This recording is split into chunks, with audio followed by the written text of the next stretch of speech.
is what I think happened, y'all, is that she never even showed up to the wedding day.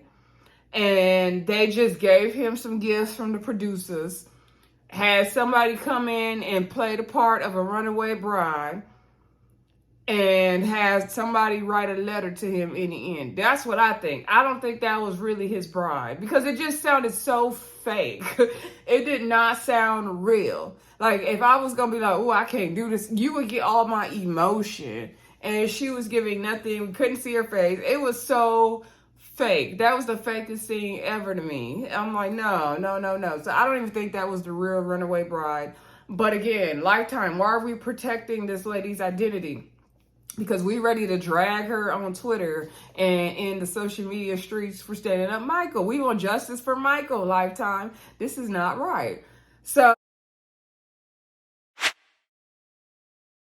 hey everybody, welcome back to the Brenda Yvonne channel. Of course, I'm your girl, Brenda Yvonne. Here at my channel, we do fun reviews, recaps, and discussions of all of our favorite shows. It's Wednesday night, so of course we gotta talk about Lifetime's Married at First Sight. This is season 17, episode 2, Rocky Mountain Romance. If you are new to my channel, please do not hesitate to click that subscribe button. Thank you to the new subscribers that are coming through and showing up. I appreciate y'all. Y'all also have been showing up with hitting that like button, so I definitely appreciate that. Continue to do that. It helps to push these videos out in the algorithm and helps this channel to grow. It is a growing channel, y'all. I got goals I've been trying to reach, okay? And sometimes I do get discouraged when I feel like, people aren't subscribing. So I do appreciate it when y'all subscribe. And I'm just trying to stay encouraged with growing the channel. Anyway, also comment down below. Let me know what y'all think of this season of Denver.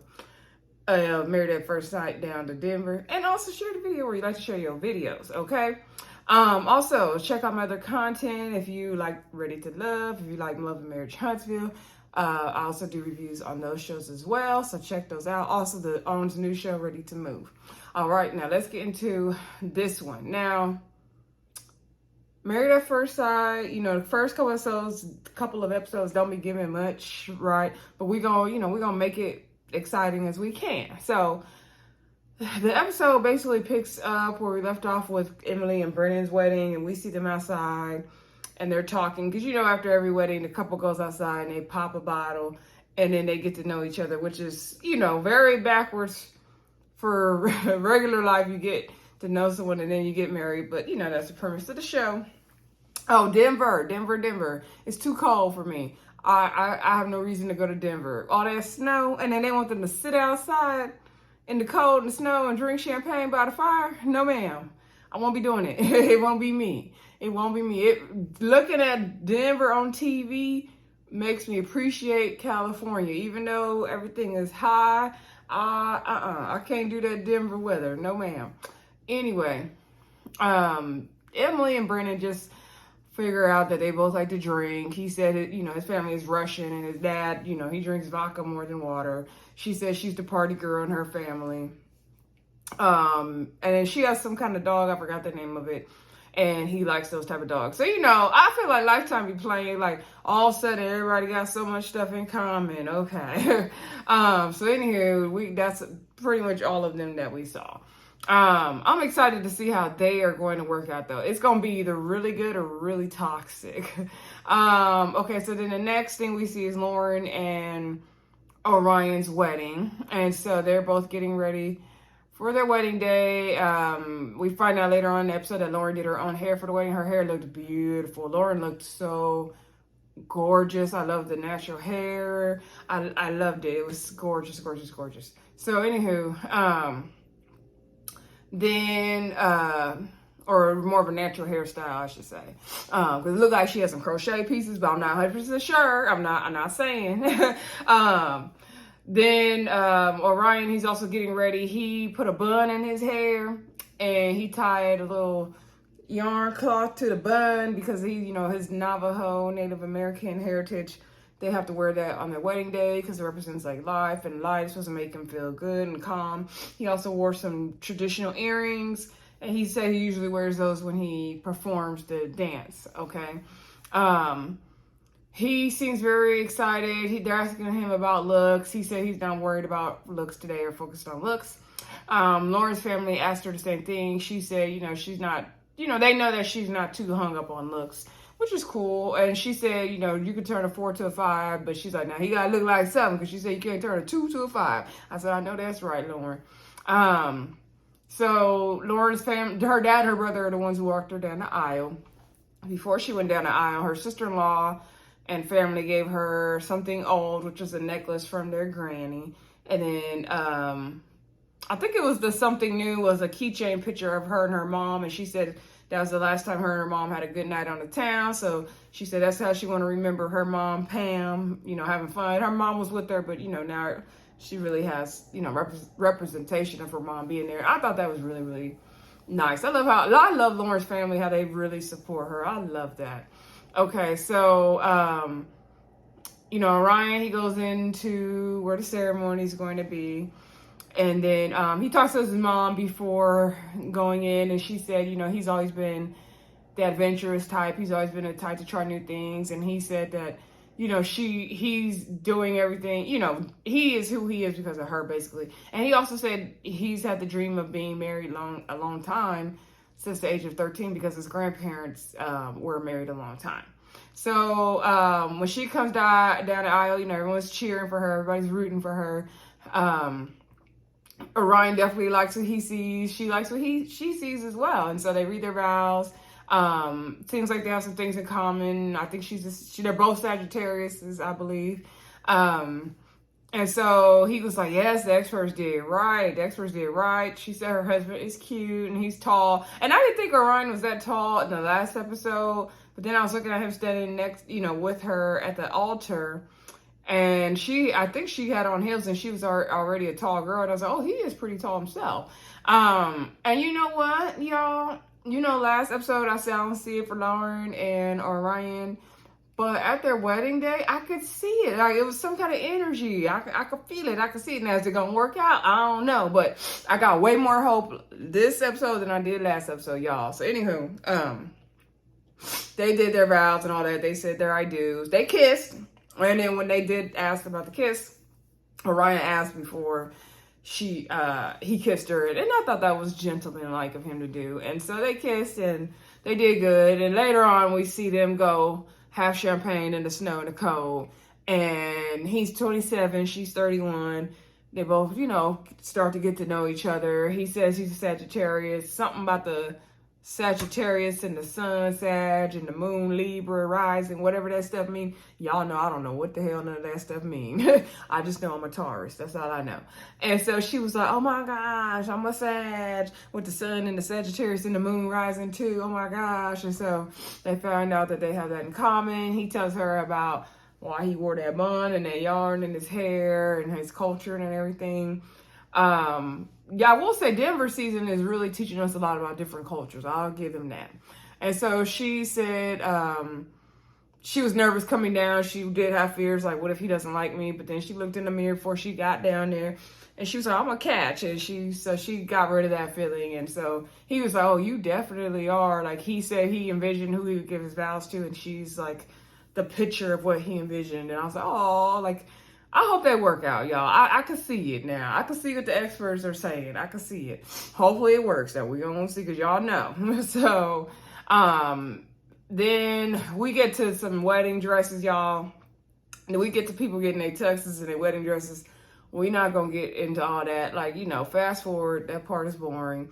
I like to see girls trying on wedding dresses just as the next person, but it's boring on Married at First Sight, okay? It's better when you're in person trying on stuff. So, Claire and Becca were trying on their dresses. Becca did say she wants something loose-fitting on the stomach because of her surgery she had. She did like a peasant-like Renaissance dress. Not my style, but she liked it. Claire did a really nice dress as well. Austin wanted to wear orange or greens. He wanted to stand out, but he said he better not scare the girl. I was like, yeah, wear something traditional, Austin. Don't be doing no oranges. And so Cameron is really scared, but he had him a nice tux on. He looked sharp. I said, Cameron looking sharp. And his play mom, I think her name was Natalie or Natalia, she was down there with him trying on stuff. So, all right, moving along. The next wedding we see is Becca and Austin. Okay, so Becca, we see them, getting ready for their wedding day, and Austin said, he's gonna really commit to the process, all that good. You know how they do, y'all. They give each other gifts. I forgot what Lauren and Orion gave each other. It slipped my mind. If y'all remember, put it in the comments, please. Austin gave Becca perfumes, and she says the perfume she wears every day, ironically. I don't remember what she gave Austin, though. Put that in the comments, too, y'all. And so, they're both getting ready and all that good stuff. We didn't see her dad. We did see her mom. And so her bridesmaids are crying and just telling her how she's just so amazing and all that. I do love how supportive Becca's friends are of her. And so she came in the wedding, child. She was hyped up. I said, Becca coming through, okay? She came in with a whole different energy, and she's whooping, and I was like, they don't edit MAFS. So she came in there hooping and hollering, having a good old time, and he was laughing, having a good old time, and he cried. And they both were physically attracted to each other. And so they did their vows. They both run late. They both play Nintendo 64. They both used the same character in Mario Go-Kart. Like, they had so many things in common. It was funny. And so they were kind of just laughing and having a good time up there. And Austin's mom before the wedding did say, like, I wasn't happy with this at first, but, it's your decision. You got to live your life. But you could tell she was still pissed. And when she was sitting there, I was looking at her face and her body language to see if she was going to be liking Becca or not. Becca going to have to watch that mother-in-law of hers is what she going to have to do. So anyway, they, did their vows. They said yes, and then they made out real tough, okay? I could see them working out as well. They have a lot in common. I just hope that he can handle with her health issues. I hope that doesn't become an issue. Later on, when we see them outside talking in the snow and the cold, drinking champagne. Now, mind you, Becca doesn't drink, so she got like a non-alcoholic version. And so they got to know each other, and she talks a lot. She got a lot of energy.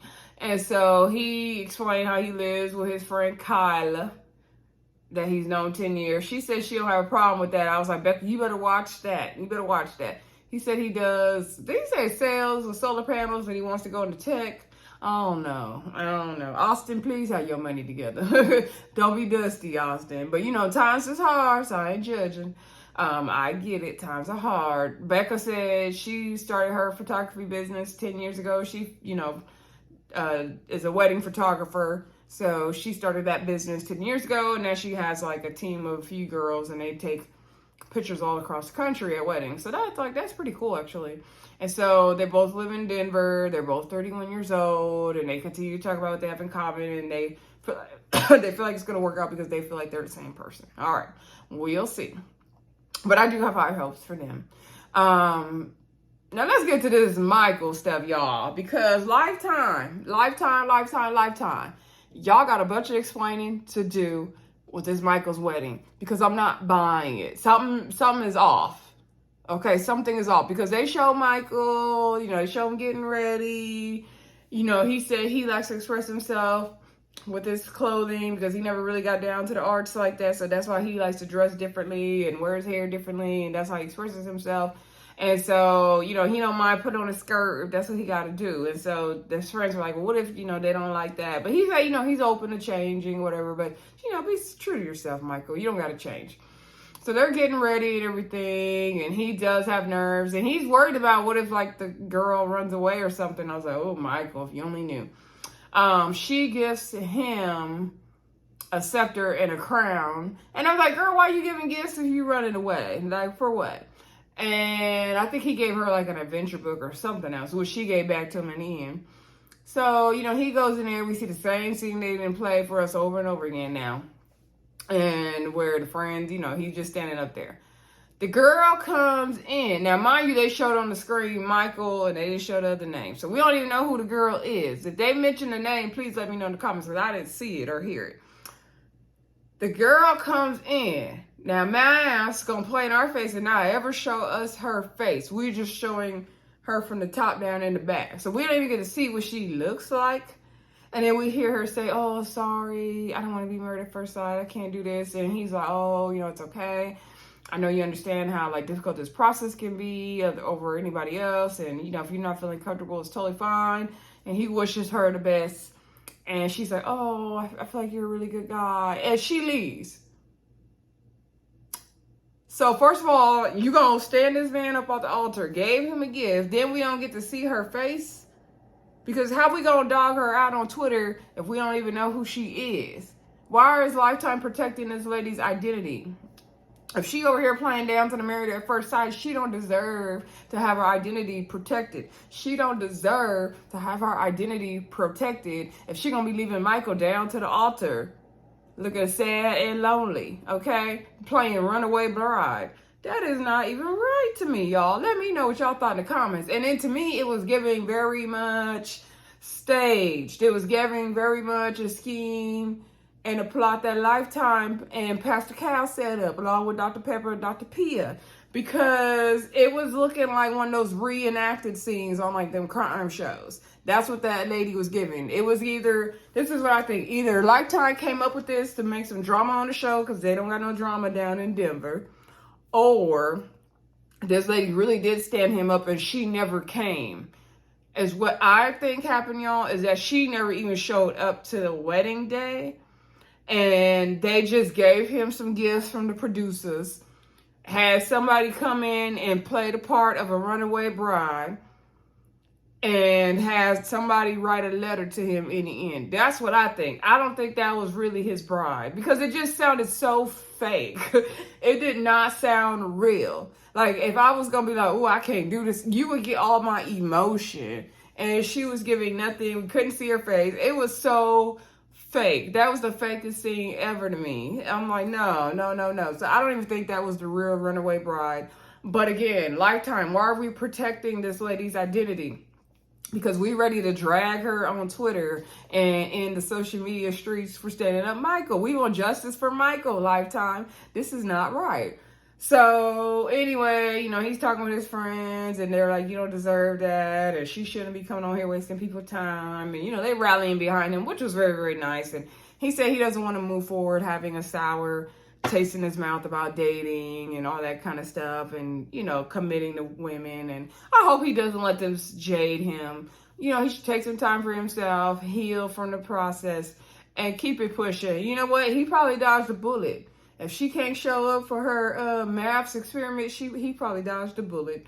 At the end, you know, they show, not at the end, but at some point when they're getting ready to leave, he reads a letter from her and she apologizes and she gives him back the gift that he gave her. And he said he didn't know what to do with the ring. I said, Michael, you better sell that ring and get your money's worth, okay? That's what you should do. Then that's pretty much it on Michael. He went home. Okay, bye, Michael. I'm sorry to have him for you. But maybe they can find Michael somebody else. They can't get an alternate for Michael. They ain't got an alternate match. See, what Pastor Cal and Dr. Pepper, Dr. Pia need to be doing is having alternate matches ready, because people is running out on the experiment. But y'all let me know what y'all think about that in the comments. Let me know if y'all thought it was real or fake, or you agree with me that it was just an actress and the girl didn't really show up in the first place, or a scheme set up by Todd and them. Let me know what y'all think. I'm dying to know what y'all think in the comments. Okay, so then we see Cameron and Claire's wedding, right? Yeah. And I'm trying to make sure I didn't miss anybody. Yeah, Cameron and Claire. Now, Claire, you my girl and all, but what's with the plaid? Whose idea was it to have them plaid? To have that plaid on them bridesmaids? Your mama had on plaid. The grooms people had on plaid. Whose idea was it to incorporate this plaid in this wedding? It was giving very much Christmas wedding. I didn't know what was going on. I don't know if it's Christmas time in Denver. I don't know. But I didn't like it. It was ugly. In my opinion, not my taste. Claire's nervous and stuff. She's scared. Cameron is scared. He's gonna piss himself when he was standing up there at the altar. You know, he said his family from, I think it's New Zealand, could not come. His dad, his mom, his brother, but his adopted family in Denver did come. He said also at some point in the episode that he moved to Colorado with $5,000 in one suitcase. So he says he's very adventurous. He will get up and go. He don't care. And I think Claire wants someone who's adventurous as well. So I think that was the expert's idea. To me, their personalities are going to clash. I don't see it, but we shall see. Claire's, I don't know if it was her sister, one of her sisters or her friend are not here for it. They don't think it's a good idea. They're not with it. Claire did cry because her brother couldn't be there, of course. And Cameron's family, or his adopted family, the guy, is it Otto? Archer was telling him, like, you know, you don't need to, because he was worried about what if the families don't like each other and all this stuff. And he's like, you don't need to, he's like, my wife's family's crazy. Like, I love them. They cool. He's like, you don't need to worry about the families. Like, you just need to make sure you and her get along. Like, don't worry about the families liking you or none of that. And that was good advice, in my opinion. Meanwhile, on Claire's side, they were like, what if he doesn't have family? And they were like, oh, well, we'll be his family. And that's when the friend or whoever was saying she don't support it. But she gonna stick with her girl, Claire. So Claire's mom and dad did walk her down the aisle. And so everybody in Claire's family kept saying, he better be a good man. He better be a good man, Savannah. And I was like, well, what kind of man was Claire dating? Was she not dating good men? Because I was like, why does everybody keep saying he better be a good man? I was like, what is going on?